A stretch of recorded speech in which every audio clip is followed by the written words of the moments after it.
Tuned for MSNBC's special coverage of the 2012 election night.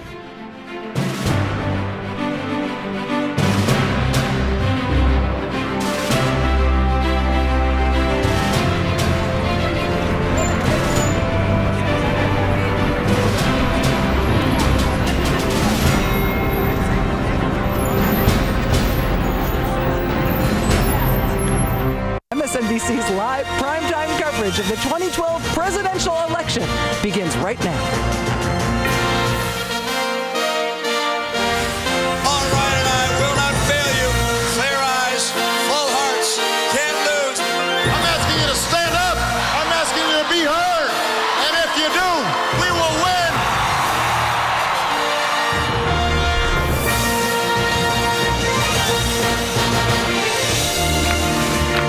It may seem counterintuitive, but tonight is the night when the seemingly endless political argument in America sort of pauses while we hit reset, while we make our decision about our government and our country's future for the next 4 years. Rockefeller Center here in New York City is festooned in red, white, and blue, as it is once every 4 years for election night.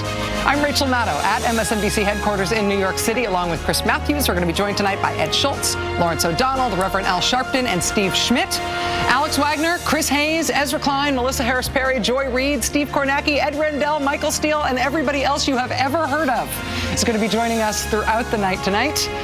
It's very exciting here. It's very exciting here the whole election season, but on nights like this, it's sort of like Christmas in Britain. Mood by asking voters in our NBC News exit poll, do you think things in the country today are generally going in the right direction or seriously off on the wrong direction? We know that is an important question. Well, early results from the exit poll, Rachel, show voters are a bit more negative than positive, but not by much. 46%. Take a look. The nation currently going in the right direction. That's a lot better than we saw in polling, by the way, over the summer, not very long ago. Now, here's a curious point. Let's compare it to previous years and how it's measured thus far. When we look at 2004, let's take a look at the numbers. About half, 49%, believe that the country was going in the right direction. Highlight 2004 because I really want you to focus on that number. Now let's fast forward to 2008. We all know we were in the middle of that economic meltdown. A record 75% of voters said the nation was seriously off on the wrong track. We know Lehman Brothers. All of those factors came into place, and the Republicans lost the White House. Now let's look at 2008. 52% believe the country is right now on the wrong track. But it's very close there. 46% believe right direction. As I mentioned, look at 2004, 2012. Rachel, I believe we're going to be comparing a lot of numbers, and we may see more similarities than we've talked about in the past. But to get through it, and the question is, will this number be enough to help President Obama keep his job? Stay tuned. Tamron Hall joins. What do you think people should be making of the early returns, and what should people be focusing on? I want to just focus people on the fact that by 8 o'clock, look at this, 1, 2, 3, 4, 5, 6 of the battlegrounds, if you count Pennsylvania as part of it, so 6 of the 10 battlegrounds here in this last week, the polls will be closed by 8. Where are things at 9 o'clock? And that's what I've been telling people, right? So the first big one is going to be Virginia. I'll tell you one thing about Virginia. They count their vote pretty quickly. That is something. How fast are we able to call it? Is it something, if Romney is doing as well in these southern states as they believe they were doing, then you would think that a Virginia by, say, 9 or 10 o'clock is something that can get called his way. If the president is doing well in Virginia, we know, look, all the anecdotals that they both are hitting some pretty good targets.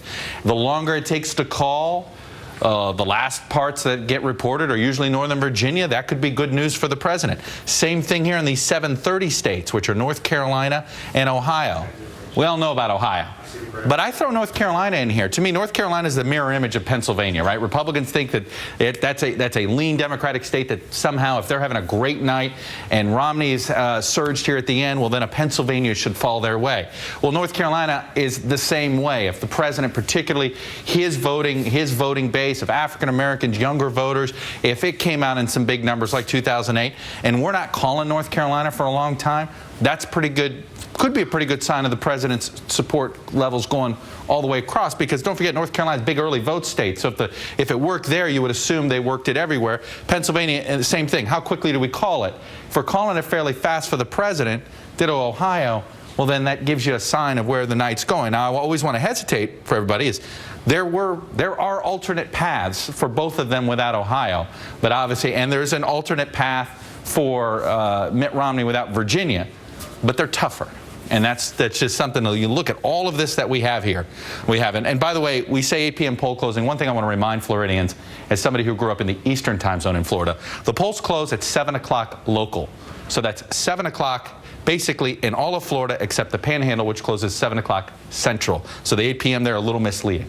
Chuck, let me ask you specifically about what you just mentioned there on Virginia. Obviously, we're going to get Virginia closing at 7. It doesn't mean that we're going to get a Virginia result at 7. Correct. But if we did, is there a path for Mitt Romney that doesn't include Virginia? There is. You know what? If you're going to throw a question like me at that means, you know what that means. I'm getting the toy. I'm bringing it out here. So let's do it. With, we got our what if map and all this stuff. So let's do it. All of these, we remind you, this is election night. These are just projections. So let's do that. Let's give the president Virginia in that scenario that you just painted there. Well, what does that mean? That sits him at 256. The problem there is if the president's lead in Ohio in the polls is true, then that would be enough. If you saw what happened there. Wow. All right, Iowa, Florida, Colorado could go over here, Wisconsin can go over here, New Hampshire can go over here. So there you have the issue. It just takes a Virginia and Ohio and it's done. Now, then if you want to figure out what other paths without Ohio, if somehow Romney was right about Ohio, Obama was right about Virginia, and they somehow swapped, well, then for the president, the other part of the Midwestern firewall, right? You could just do Wisconsin and say New Hampshire. And the reason I single out New Hampshire and Wisconsin are both same-day voter registration states. And I've had this feeling that any same-day voter registration state in the battleground is going to be a slight advantage to the president. That's their way. They can just go to college campuses. That's where they've been able to hit. They did really well in same-day voter registration states in 2008, and Wisconsin and New Hampshire are two of them. Chuck, thank you very much. I just also want to point out for the record, for America to notice that all just totally worked. The whole thing with the pointy and the slidey and the math happening. Anybody know, like, there was nothing wrong there. That was astonishing. Try to get your toys to work the first time you try. Rachel, this is our third election. We're getting it right. We got it. We are getting it right. The toys change every time, though, and I'm always the one who breaks them, so I was just very impressed. Chuck Todd earning his keep tonight. To all my friends here on the panel, here's my question. Not just the politics, but the campaign specifically. Was there something in the campaign that was most determinant? Coverage, settle in. It's going to be a fun night. We're back with more after this.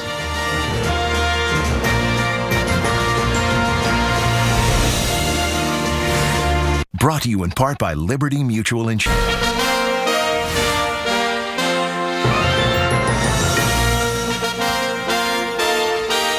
Late last night, something happened tonight. Alex, what are you watching most closely tonight as we head into our first poll closings in about a quarter of an hour? Thanks, Rachel. There are a number of tight races that we're following, ones that could determine which party controls the upper chamber next year and how much work the resident of 1600 Pennsylvania Avenue will get done. First off is, surprise, Virginia, where two former governors, George Allen and Tim Kaine, are facing off to fill a seat being vacated by the retiring Jim Webb. This is the most expensive Senate race in the country. Nearly $81 million have been spent in the state, with some $51 million of that coming from outside.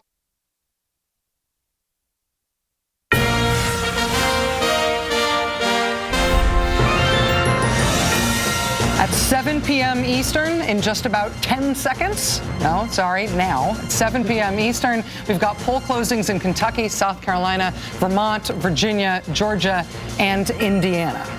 In terms of what we can project at this hour, the crucial battleground state of Virginia. NBC News is projecting this race at this point as too close to call. Virginia, obviously, the most hotly watched state that is closing at this hour. In the great state of Indiana, NBC News can project that the winner is Mitt Romney. So obviously also there a closely watched Senate race that we'll be keeping an eye on in Indiana. In the great state of Kentucky, NBC News projects that Mitt Romney is also the winner, state that John McCain won by 16 points. The state did vote twice for Bill Clinton, but tonight, Kentucky goes for Mitt Romney. In Vermont, NBC News can project that the winner is President Obama. Bernie Sanders there is also in a Senate race in Vermont. We'll be checking in on that race in just a moment. In Georgia, right now, it is too early to call, according to NBC News projection. This does not mean that it is necessarily too close to call. It just means that we do not have enough information to characterize the race as being to the advantage of either candidate. Call at this hour. Romney there is a projected winner. It'll be interesting to see what happens down ballot. Let's look at the Senate overall. It remains unchanged. Democrats hold 30 seats, Republicans 37, and independents have 1. Back to you, Rachel. Alex Wagner, thank you very much. Chris Matthews, too close to call in the Senate races. Sir, good luck tonight. Appreciate having you here. Thank you. All right, Chuck Todd is with us, recapping what we know thus far. Indiana and Kentucky have been called for Mitt Romney. Vermont has been called for President Obama. The great swing state of Virginia, too close to call. Chuck, what do we know about Virginia at this point? Too close to call both in the Senate race and in the presidential. We do, and what's interesting there is there's been this expectation, by the way, that Tim Kaine would do a little bit better than. Not surprising that our last Virginia poll and our last NBC Wall Street Journal national poll, identical. Amazing. All right, well, so as goes Virginia, so goes the nation. I do think that, actually. And as goes Fairfax County, so goes President Obama's prospects. Howard Feynman actually is joining us now with some reporting from Northern Virginia, which, of course, is that area that is so crucial to the Democratic chances of running up the score. Howard, what do you have? Hey, Rachel, before I came up to New York, the last place I went was Northern Virginia, out to Prince William County. And check the poll closing time in your specific part of the state so you do not miss your chance to vote. That asterisk is very, very important. All right, there's a ton more just ahead. Right now, we've got too close to call in the Senate races in Indiana and in Virginia. We've got too close to call in the presidential race in Virginia. Polls from the great state of Ohio are going to be closing at the bottom of this hour in about 11 minutes. Stay tuned. This is MSNBC's election coverage. Back with more after this.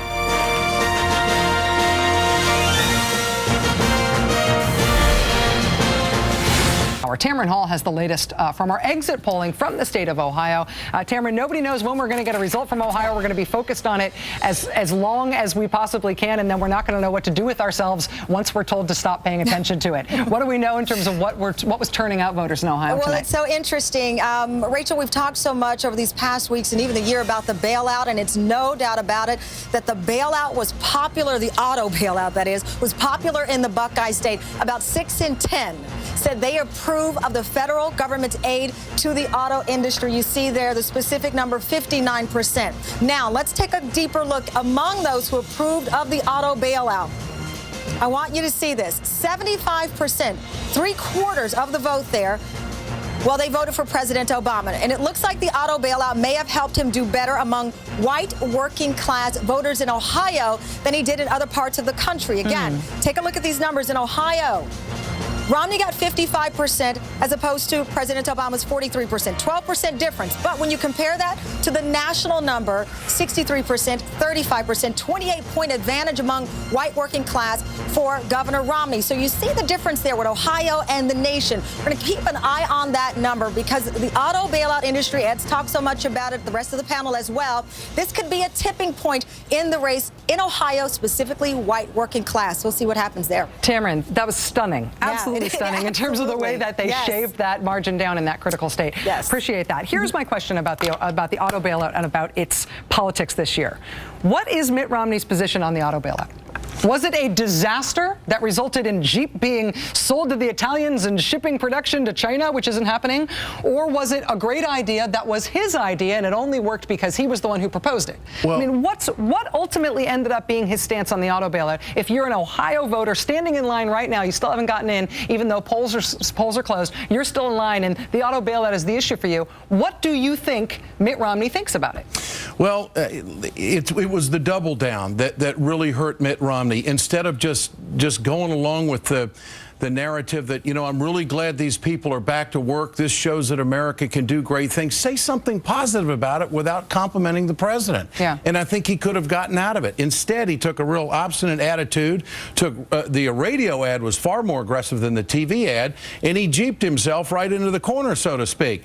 Look, if it's the economy, if that's what this is all about, Ohio, you can look at that as a microcosm of how the country's going to go on in the mindset of people. It's about the jobs. Their unemployment rate has gotten better. People are working again. We're manufacturing things. And that's another thing, is that the people in this country, I believe, want to make stuff. We know that there's a future in making stuff, and Ohio's making stuff. And President Obama got behind workers. He didn't send them over to China the way Mitt Romney did. So there were a number of dynamics that played into this story. See, I think your question is the problem for Romney. If I'm online, I either think Romney had a brilliant idea, or I think that Romney was wrong. I think if I was a supporter of Romney, potential. Tamron Hall has the latest from our exit polling from the state of Ohio. Tamron, nobody knows when we're going to get a result from Ohio. We're going to be focused on it as long as we possibly can, and then we're not going to know what to do with ourselves once we're told to stop paying attention to it. What do we know in terms of what was turning out voters in Ohio tonight? Well, it's so interesting. Rachel, we've talked so much over these past weeks and even the year about the bailout, and it's no doubt about it that the bailout was popular, the auto bailout, that is, was popular in the Buckeye State. About 6 in 10 said they approve of the federal government's aid to the auto industry. You see there the specific number, 59%. Now, let's take a deeper look among those who approved of the auto bailout. I want you to see this. 75%, 3/4 of the vote there, well, they voted for President Obama. And it looks like the auto bailout may have helped him do better among white working class voters in Ohio than he did in other parts of the country. Again, take a look at these numbers in Ohio. Romney got 55% as opposed to President Obama's 43%, 12% difference. But when you compare that to the national number, 60. Mitt Romney thinks about it. Well, it was the double down that really hurt Mitt Romney. Instead of just going along with the narrative that, you know, I'm really glad these people are back to work. This shows that America can do great things. Say something positive about it without complimenting the president. Yeah. And I think he could have gotten out of it. Instead, he took a real obstinate attitude. The radio ad was far more aggressive than the TV ad, and he jeeped himself right into the corner, so to speak. Look, if it's the economy, if that's what this is all about, Ohio, you can look at that as a microcosm of how the country's going to go on in the mindset of people. It's about the jobs. Their unemployment rate has gotten better. People are working again. We're manufacturing things. And that's another thing, is that the people in this country, I believe, want to make stuff. We know that there's a future in making stuff, and Ohio's making.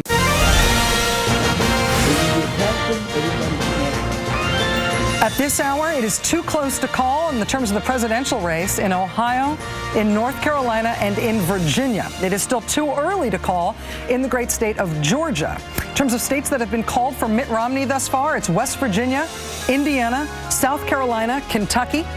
The state that has been called for President Obama thus far is Vermont. This election, at this particular... Chuck, do we have Chuck? Chuck has been replaced by an animated map. Look at Florida. Isn't Florida a beautiful state? There you are. Hey, Chuck. It's 46% of the vote in. Well, what does that mean? There was all the early vote. We have the early and absentee vote in Florida, and that's what fascinates me here, because now we know the raw vote. This raw vote, almost all of it was early absentee. They dumped it early, and you see the president had about a 60,000 vote margin there. The question is that enough to over 4 years, Rachel? Chuck, in terms of the way that President Obama won Florida in 2008, when you look at the margin that you were identifying there with the early returns, you're saying that would mostly be early vote that was counted. Does that margin, that Democratic margin in the early vote, line up with the kind of way that he put together his victory in 2008? It looks like a much narrower margin to me. I was just going to say, and honestly, when I've talked to folks on both sides, a margin that in intensity and enthusiasm. When we see those returns come in the Panhandle, how is Mitt Romney performing against the George W. Bush margins in 2004? 2008 isn't the right comparison, but in 2004, where President Bush performed very well in the Panhandle of Florida. And then, of course, if you remember back to the primaries, this was the part of the state that Mitt Romney did very as far as turnout. Yeah. I'm told that they are. But who are these characters in Racine that didn't have enough ballots? What are they planning to do today? Have an election? They said that they're printing more and rushing them over. Yeah, they're printing more, and I think a lot of that has to do with the hotly contested Senate seat between Tammy Baldwin and Tommy Thompson. Sure. Yeah. Tommy Thompson probably has the best name recognition of anybody in Wisconsin politics. But he's connected to the Bush administration, and late in the campaign, that's exactly what Baldwin did. She connected him to Bush, and especially in the debate that they had. Yeah. And she's a very she will be in line as far as progressive views with Elizabeth Warren if they both get into the Senate. That's a big deal. That's more. The Republicans did not expect the president to be able to essentially duplicate what he did 4 years ago, and he did. Now, again, we don't have the election day vote in, but that's what that says. It's so far what the Obama campaign said they were going to do with early vote and what they said they were going to be able to do with the demographic makeup of this electorate in Florida, of this electorate in Virginia. When I'm watching these raw votes coming in, it looks like it is what they thought this electorate was going to look like so far, Rachel. Chuck, in terms of looking at the Senate races, we do not want to extrapolate too much from Senate races toward the presidential race, but we did see election coverage. Back with more after this. I'm so impressed. Pennsylvania's this early.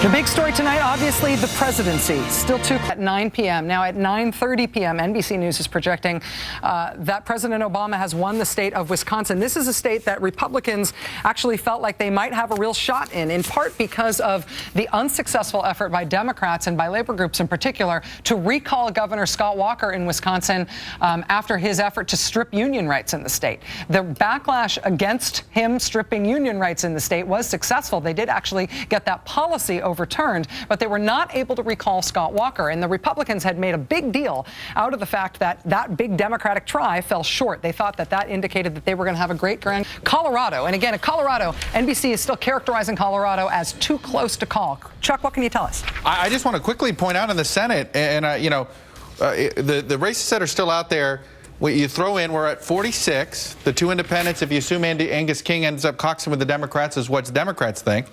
If you throw in Hawaii, New Mexico, California, and Washington, okay? Heavy favorites right there.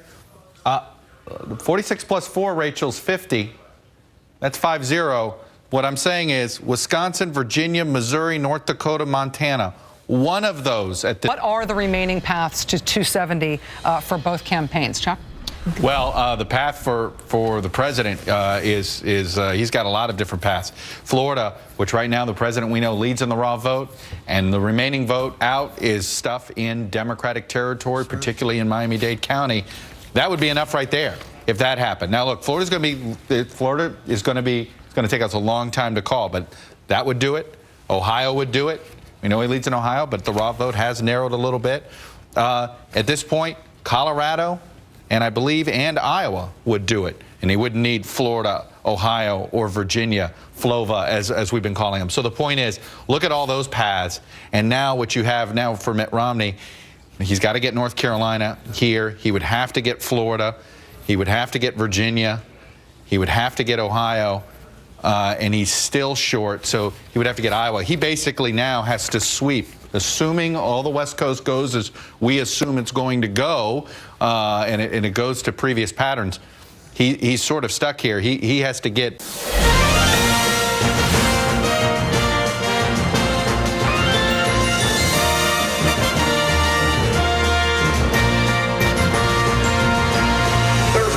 Was just called for President Obama.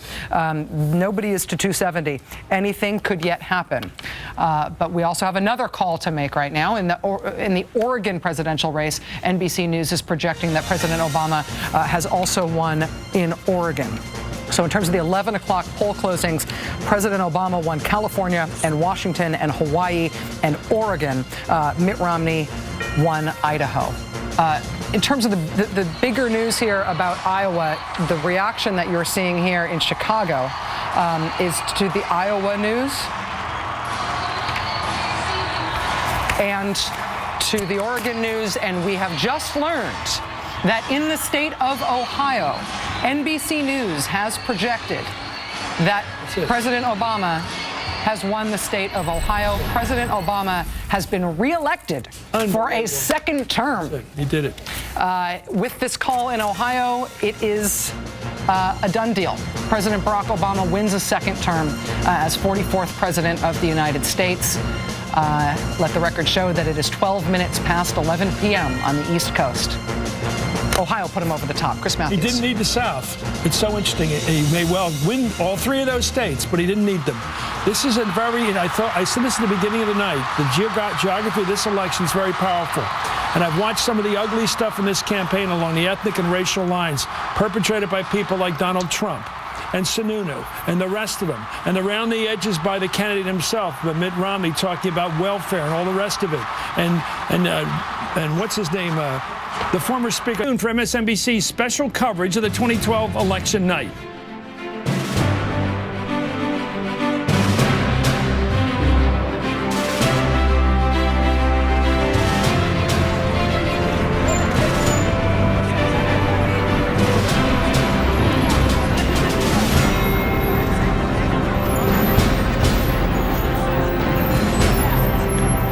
MSNBC's live primetime coverage of the 2012 presidential election begins right now. All right, and I will not fail you.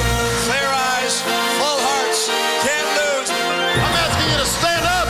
I'm asking you to be heard. And if you do, we will win.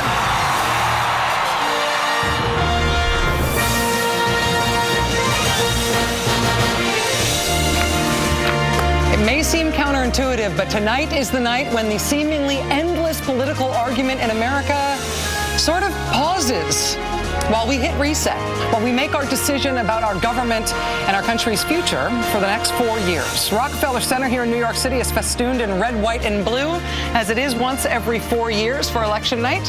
I'm Rachel Maddow at MSNBC headquarters in New York City, along with Chris Matthews.